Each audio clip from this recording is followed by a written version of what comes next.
দেখো, এই যে তুমি করলে এটাই ভালো হলো না। মেয়ে দুনিয়া ছেড়ে চলে গেছে, তাই কি হয়েছে? আমি তোমার শাশুড়ি, আমি তো আছি। এখন থেকে তুমি আমাকেই করবে, আর নিয়মিত এভাবে চলবে। তোমার কি ওদের ভবিষ্যতে আর কোনো সমস্যা আছে? তখন আমার জামাই বলে যে না আম্মা, আপনি যদি এইভাবে আমাকে দিনের পর দিন হেল্প করেন তাহলে তো আর আমার দরকারই নেই। কারণ আপনার মেয়ে যখন দুনিয়া ছেড়ে চলে গেছে, আমি তো ইতিপূর্বে সিদ্ধান্ত নিয়েই নিছিলাম যে আমার আর একটা শাদী করতে হবে।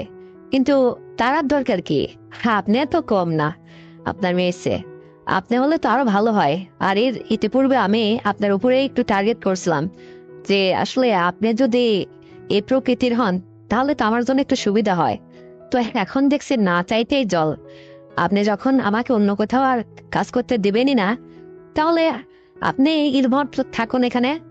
তো আমি তখন বললাম যে তোমার কোনো সমস্যা নেই বাবা, আমি আছি না। আমি কি একদমই হয়ে গেছি নাকি? হ্যাঁ, আমি তোমার শাশুড়ি। আমার মেয়ে দুনিয়া ছেড়ে অল্প বয়সে চলে গেছে, হায়াত মৌত আছে। আল্লাপাক কখন কাকে নিয়ে যায়। তো তুমি এই নিয়ে টেনশন করো কেন? তোর বাকি জীবনটা আমাকে দিয়ে পার করবে। কারণ দেখো, তোমার শ্বশুর তো দুনিয়া ছেড়ে সেই ইতিপূর্বে চলে গেছে। মাত্র আমার একটা মেয়ে রেখে গেছিল, সেই মেয়েটাকে তোমার হাতে উঠাই দিছিলাম। আর সেও দুনিয়া ছেড়ে চলে গেল। আসলে কখন কে যায়, যাওয়ার তো আর সিরিয়াল নাই। তো আমার মেয়ে নয় তো কি হয়েছে? আমি আছি না। আর আমার যে অর্থ ধন সম্পদ যা কিছু আছে, সব দুজন মিলে না হয় বাকি জীবনটা ভোগ করব। আর এভাবেই খেয়ে দিয়ে পার করবো। তোর সমস্যা কোথায়? তখন আমার জামাই বলে তাহলে আমি আপনার এই কথার গ্যারান্টি পাচ্ছি না। তখন তখন আবার আমি বললাম যে বাবা শোনো, তুমি গ্যারান্টি পাচ্ছ না, তাহলে কি করতে হবে গ্যারান্টির জন্য? তখন জামাই বলে যে আপনি আমাকে বাকি জীবনটাই যে এইভাবে করে যাবেন, তার গ্যারান্টি কি? আপনি তার চেয়ে আমাকে আপনার কোনো ধন সম্পদ একটু আমার নামে লিখে দেন। তখন ও বলতেছে ঠিক আছে, মানে আমার এই জায়গা ওই জায়গা সবটুকু, মানে অংশ একটু ভাগ করে তোমার নামে আমি লিখে দেবো, তুমি গ্যারান্টি নাও। তখন জামাই বলে যে এটা শুধু এটা দিলেই হবে না, মানে প্রথম বছরেই একটা বাবু নিতে হবে। তখন আমি বললাম যে ঠিক আছে, এটা আসলে এলাকার মানুষ বা পাড়ার মানুষ যা বলে বলুক গা। এখন আমি তোমাকে হাত হাতছাড়া করতে চাচ্ছি না বাবা। কারণ তুমি এত দেখতে শুনতে হ্যান্ডসাম একটা ছেলে, আর তোমার মতো ছেলে আমার হাতে থেকে চলে গেলে এটা আমার আসলে ব্যর্থতা। আর আমি কখনো তা যেতে দেবো না। আর কারণ ইতিপূর্বে তোমার শ্বশুর ছিল তোমার মতো না, সে একদম নির্জীবী, মানে তার এই শরীরে চলতো না, অসুস্থ মানুষ, এই রোগা রোগা ভাব। আর তুমি তো মাত্র তোমার সবে শুরু। তো আল্লাহ যা করে ভালোর জন্যই করে। আসলে তোমাকে আমি ছাড়বো না। তুমি এখন থেকে আমার সঙ্গে দিনের পর দিন এভাবেই থাকবে, এভাবেই করবে। আর আমরা গোপনে বিয়ে শাদী করে নেব। তোমার কি আপত্তি আছে বাবা? আমার জামাই হেসে বলে যে না আম্মা, আমার কোনো আপত্তি নেই। তবে এখন থেকে আর আমি আপনাকে আর আম্মা বলে ডাকবো না। আমার আর ডাকতে ইচ্ছা করতেছে না, কারণ আপনি আমাকে যে ধরনের প্রস্তাব করলেন, এরপরে কি আর আম্মা বলা যায়? তখন আমিও হেসে দিয়ে বললাম যে ঠিক আছে, তুমি আজকের থেকে আর আমাকে ওই আম্মা বলে ডাকার দরকার নেই। সোনা পাখি, যা বলে আদর করে ডাকতে মন চায় তুমি তাই বলে দেখো। কিন্তু তবুও তুমি আমার হাত ছাড়া হয় না, অন্য কোনো কোথাও বিয়ের সম্বন্ধ জোটায়ও না, কোনো জায়গায় যাও না, কোনো মেয়ের পাল্টানে পড়ো না। তুমি সবসময় আমার হয়ে থাকবা। আমি সারাটা জীবন, এই বাকি জীবনটা তোমাকে নিয়ে পার করে দেবো। আর আমরা শোনো, গোপন একসময় কোর্ট ম্যারেজ করে বিয়ে শাদী করে মানে এটা রাখবো, মানে বৈধভাবে থাকবো। আর বাবু টাবু তুমি যা নাও প্রতি বছর একটা করে দেবো, তাতে কোনো সমস্যা নেই।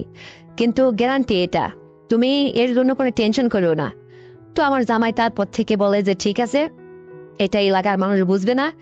আর আমিও বাড়িতে থাকবো না, আপনার এখানেই থাকবো। তখন আমি বললাম যে ঠিক আছে, এটা বাড়ির থেকে যদি তোমার কোনো সমস্যা না হয় তাহলে তুমি এখানেই থেকে যাবে। কারণ আমার তো এই যে বিল্ডিং বাড়ি, একদমই একা আমি পড়ে থাকবো। মানে এই কাজের বুয়া এসে রান্না করে দিয়ে চলে যাবে, তারপরে আমি তো একাই থাকি। তো এইভাবে কি সময় যায় বলো? ব্যাংক ব্যালেন্স যা করা আছে আছে, সবকিছু তুমি দেখাশোনা করবো, আমার অর্থ সম্পদ সবকিছু। আর আমরা প্রতিদিন মজা করব, বোঝো নাই? তখন আবার জামাই বলে যে ঠিক আছে সোনা পাখি, তুমি এটা চাইলে তুমি দেখছো কি? কারণ তোমার মেয়ে তো আমার হাতে দিছিলে, সে তো রোগা অসুস্থই থাকতো সবসময়। মানে আমাকে ঠিকঠাক মতো করতে পারতো না। আমারও খুবই মানে হতো, মানে সমস্যা হতো। তো তুমি যখন বলছো তোমার মতো মানুষই তো আমার দরকার, তো তারপরে আমি আবার বললাম যে ঠিক আছে, মানে তুমি তো জীবনে যতটুকু এই অখুশি ছিলে, আনন্দ পাও নাই, সেইটা বাকিটুকু আমি পূরণ করব। তোমার লাগবে কত?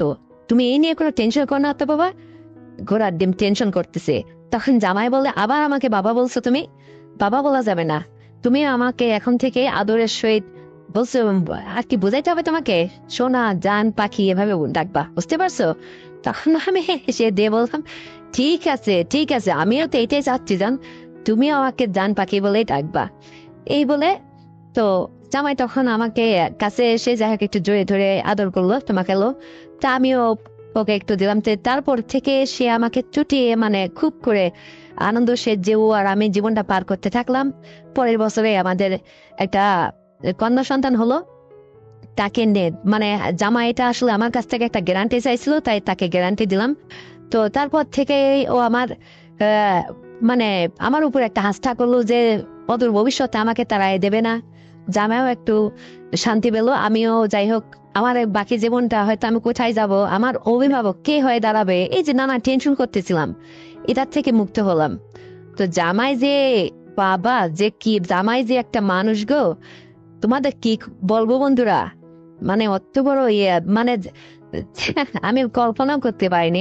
মানে আমার প্রাণটা ভরে যায় আর কি। মানে ওর আদর যত্নে খুবই সুন্দর, ও একটা মানুষ হিসাবে খুবই ভালো, সৎ চরিত্রের মানুষ, দারুণ।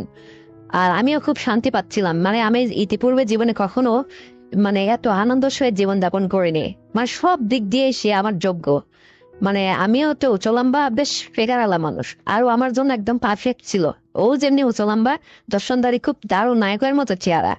হ্যাঁ, ওই লোভ সামলাইতে না পারে ওকে আর আমার হাত ছাড়া করলাম না। তো বন্ধুরা, আমার এবং আমার জামাইয়ের এই যে মানে একটা দুর্গতি, জীবনে একটা অ্যাক্সিডেন্ট ঘটে যাওয়া, যে আমার মেয়েটাও অল্প বয়সে জীবন থেকে চলে গেল, আবার আমার হাজবেন্ডটাও চলে গেল, এখন পড়ে রইলাম শুধু আমি আর আমার জামাই। তো তারপর থেকেই মানে সিদ্ধান্ত নিলাম যে আসলে বাকি জীবনটা তাকে এবং আমাকে একসঙ্গে এইভাবে, মানে এলাকার মানুষ কে কি বলবে এটা আসলে দেখার বিষয় না, নিজেকে তো বাঁচতে হবে মান সম্মানের সহিত। আর আমরা তো যেহেতু বৈধতা করেই নিয়েছি, তো সেখানে আপত্তিটা কোথায়? কে কি বললো এটা কোনো যায় আসে না, সেও পরের ছেলে, আমিও পরের মেয়ে, সমস্যাটা কোথায়? তো আমরা আসলে এভাবে চলতে চলতে বন্ধুরা, মানে ওর আর আমার পরের বছরে কি হলো না হলো, কত দূর কি হলো, এইটা পরের গল্পে আবার আসছি তোমাদের মাঝে। সুন্দর করে একটা গল্প তোমাদের আবার শোনাবো, আমাদের দুজনের, জামার এবং আমার। তো ততক্ষণে তোমরা ভালো থাকবা। আর শোনো, যাবার আগে এক্ষুনি আমার চ্যানেলটিকে সাবস্ক্রাইব করে দাও, ভিডিওতে একটা লাইক দাও, শেয়ার করে অন্যকে দেখার সুযোগ করে দাও। আর হ্যাঁ বন্ধুরা, আরো সুন্দর সুন্দর গল্প এই তো আগামীতে নিয়ে আসছি। আর পরের বছর যাওয়াই আমাকে মানে কিভাবে কি করলো এটাও তোমাদের মানে একদম খুলে খুলে শোনাবো, বুঝতে পারছো? ততক্ষণে অপেক্ষায় থাকো।